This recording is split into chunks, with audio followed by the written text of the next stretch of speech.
Israel இப்ப வரைக்கும் Iran மேல மொத்தம் 5000 ஸ்ட்ரைக்ஸ் பண்ணியிருக்கிறதா கிளைம் பண்ணிக்கிறாங்க. அமெரிக்கா 2000 ஸ்ட்ரைக்ஸ் பண்ணிக்கிறதா கிளைம் பண்ணிக்கிறாங்க. ஸோ 5,000-7,000 ஸ்ட்ரைக்ஸ் கிட்ட வந்து பாத்தீங்கன்னா பண்ணிட்டாங்க.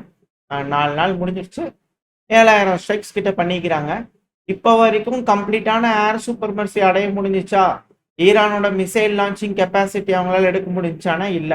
கடைசி 48 மணி நேரத்துல கூட வந்து பாத்தீங்கன்னா 9 அமெரிக்காவோட ஃபெசிலிட்டிஸை ஈரான் தரப்பு வந்து தாக்கி இருந்திருக்காங்க.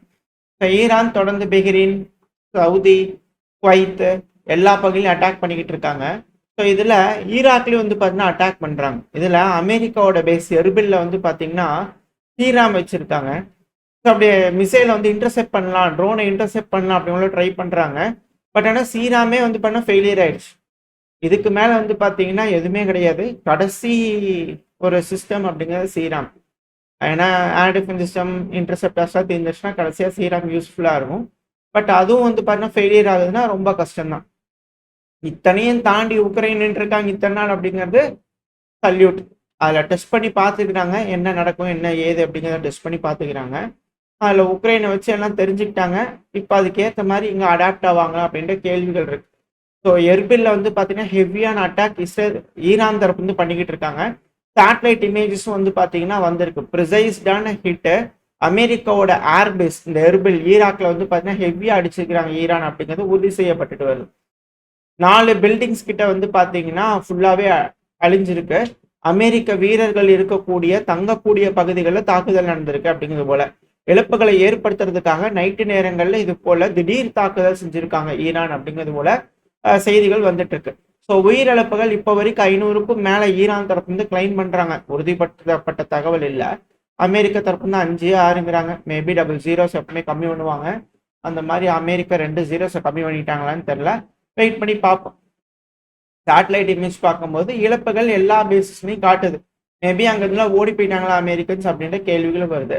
எது எப்படியோ இப்போ கண்டெய்னர் ஷிப்லாம் வந்து பார்த்தீங்கன்னா ஸ்ட்ரைட் ஆஃப் ஹார்மோஸ்ல வந்து பார்த்தீங்கன்னா நாங்கள் பிளாக் பண்ண விட மாட்டோம், எங்கள் கட்டுப்பாட்டுக்குள்ள நாங்கள் எடுப்போம், நாங்கள் கொடுப்போம், ப்ரொடெக்ஷன் கொடுப்போம் அப்படிங்கலாம் அமெரிக்க தப்புன்னு சொல்றாங்க. We will never allow them to control Hormuz அப்படிங்கிறது போல.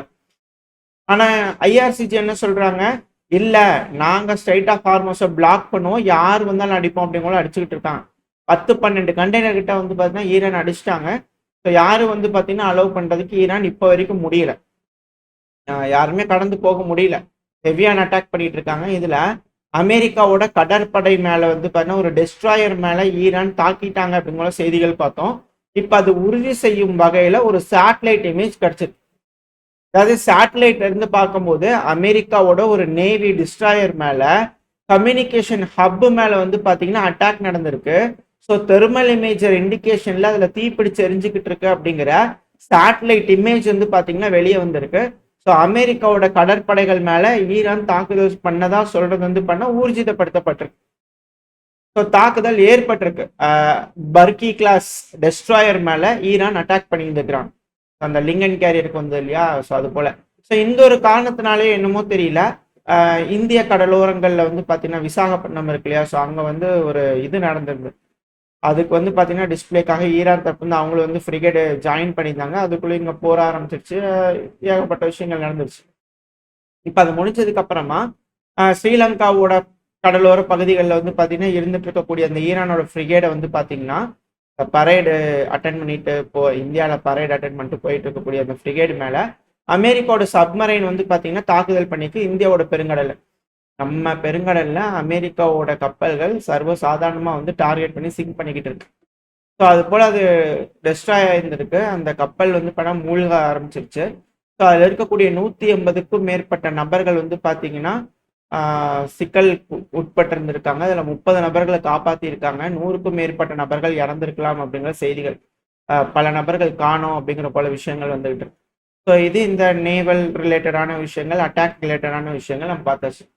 இப்போ என்னன்னா கிரவுண்ட் ட்ரூப்ஸ் பிகேகே இருக்கிறாங்க இல்லையா, நம்ம நேத்திக்கு கூட வந்து பார்த்தீங்கன்னா டிகோச்ல போடும்போது சொல்லியிருக்கோம், இது போல பிகேகேவோட குரூப்ஸ் ஈரான் மேல அட்டாக் பண்ணலாம்னு சொல்லிட்டு ஆல்ரெடி அட்டாக் பண்ண ஸ்டார்ட் பண்ணிட்டோம் அப்படிங்கிறது போல பிகேகேவோட அந்த சைடில் உங்களுக்கு வச்சிருப்பேன். இவங்க வந்து பண்ண ஜேர்னலிஸ்ட் மாதிரின்னு வச்சுக்கோங்களேன். ஸோ மிக முக்கியமான ஒரு நபர். ஸோ அவங்க தரப்பு வந்து இது போல வந்து பண்ணா செய்திகள் வந்திருக்கு. ஸோ பிகேகே வந்து பார்த்தீங்கன்னா அட்டாக் பண்ண ஆரம்பிச்சிட்டாங்க. அதை குருதின மக்கள் ஈரானுக்குள்ள வந்து பார்த்தீங்கன்னா அட்டாக் பண்றாங்க அப்படிங்கிற செய்திகள் வந்துடுச்சு. So large scale power outrageous வந்து பண்ண ஈராக்ல நடக்க ஆரம்பிச்சு. ஏன்னா ஈராக்ல அட்டாக் பண்ண ஆரம்பிச்சிருக்காங்க, பல பகுதிகளை ஹிட் பண்றாங்க.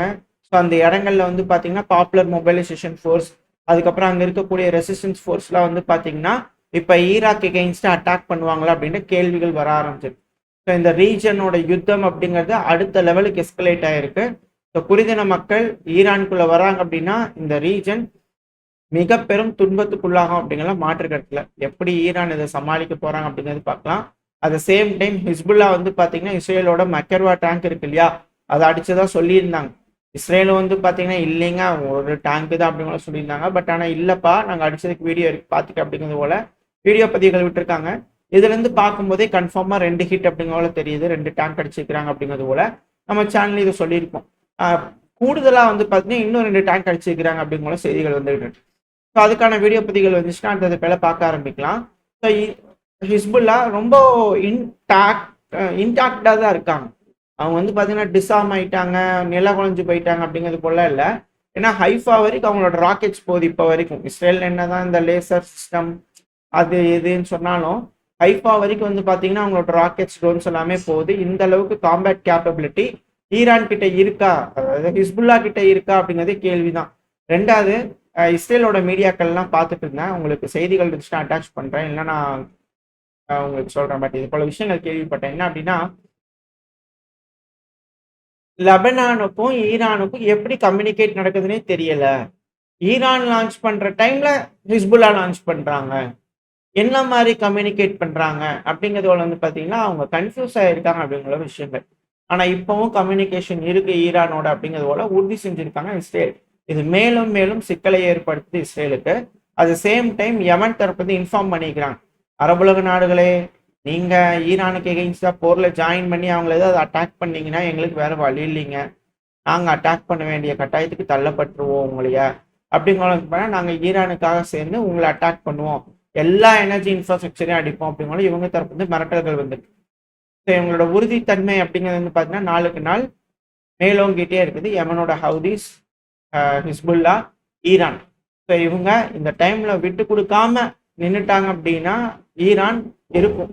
அப்படி இல்லைன்னா ஈரான்ல வந்து பண்ண கண்டிப்பா ரெசா பல்லவி இந்த மன்னர் ஆட்சி திரும்ப வரும் அப்படிங்கிற மாற்று கருத்துல. ஸோ இந்த டைம்ல அமெரிக்காவோட white house spokesperson Karoline அவர்கள் தரப்பு வந்து பல விஷயங்கள்.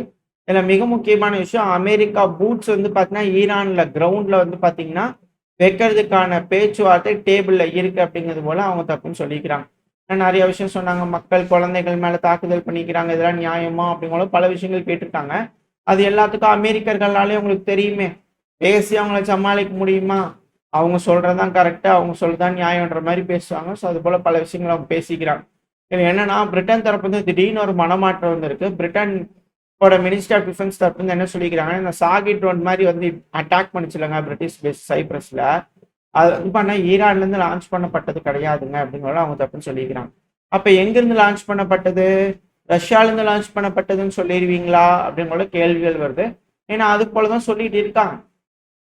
பின்னணியில இது போல அனலிஸ்ட்லாம் வந்து பண்ண பேசிக்கிட்டு இருக்காங்க. ஸோ ரஷ்யா வந்து பாத்தீங்கன்னா இந்த பிரச்சனையில் எப்படியா இழுத்து விடலாமா, இல்லை நாட்டோட பிரச்சனையில் இழுத்து விடலாமா, அங்க எஸ்கலேட் பண்ணலாமா அப்படிங்கிற வேலைகளை பார்த்துக்கிட்டு இருக்காங்க. ஏன்னா இப்ப போற போக்கு பார்த்தா சைலண்டா ரஷ்யா ஆயுதங்களை கொடுக்கறதுக்கு வாய்ப்பு இருக்கு ஈரானுக்கு. இப்ப நம்ம ரஷ்யா வந்து பார்த்தீங்கன்னா கொஞ்சம் என்கேஜா வச்சுக்க வேண்டிய கட்டாயம். ஸோ அதனால நம்ம ரஷ்யா மேல ஒரு எஸ்கலேஷன் சொல்லி ரஷ்யா அடிக்கலாமா, சைப்ரஸ்ல ரஷ்யா மேல அட்டாக் பண்ணிட்டாங்க, ரஷ்யா வந்து அட்டாக் பண்ணிட்டாங்க, அதனால நாங்க வந்து அவங்களை அடிக்க போறோம், இது நாட்டோட டெரிட்டரி அப்படிங்கிற சொல்லிட்டு ஏதாவது எஸ்கலேட் பண்ணுவாங்களா அப்படின்ற கேள்விகள் இருக்கு. ஸோ உலக யுத்தம் அப்படிங்கிறது ஆல்ரெடி ஆரம்பிச்சிருக்கு, நம்மளுக்கு தான் அது புரியாம இத்தனை நாளா இருந்திருக்கிறோமா, ஆரம்பிச்சிடும் பதட்டத்தில் இருக்கிறோமா அப்படின்ற கேள்விகள் வர ஆரம்பிச்சிருக்கு. அது போல எதுவும் இல்லாம எல்லாம் பேசி தீர்த்துக்குவாங்கன்ற நம்பிக்கையில இந்த பதிவு நாம் முடிச்சுக்கலாம். ஓரளவுக்கான தகவல்கள் இந்த கையில பார்த்துருப்போம். இந்த பதிவு பத்தினவங்களோட கருத்துக்களை கமெண்ட் செக்ஷன்ல சொல்லுங்க. கூடவே நம்ம சேனல் இன்னும் சப்ஸ்கிரைப் பண்ணலாம், மறக்காம சப்ஸ்கிரைப் பண்ணிக்கோங்க. Channel Senthil T from Senthil T coach 2 சேனல்லையுமே வீடியோக்கள் வந்துகிட்டே இருக்கும். உங்களோட அன்பு ஆதரவு எனக்கு எப்ப இருக்கும்னு நம்பிக்கையில அடுத்த பதிவுல உங்க சந்திக்கிறேன். அது வரைக்கும் ஸ்டே சேஃப், பை.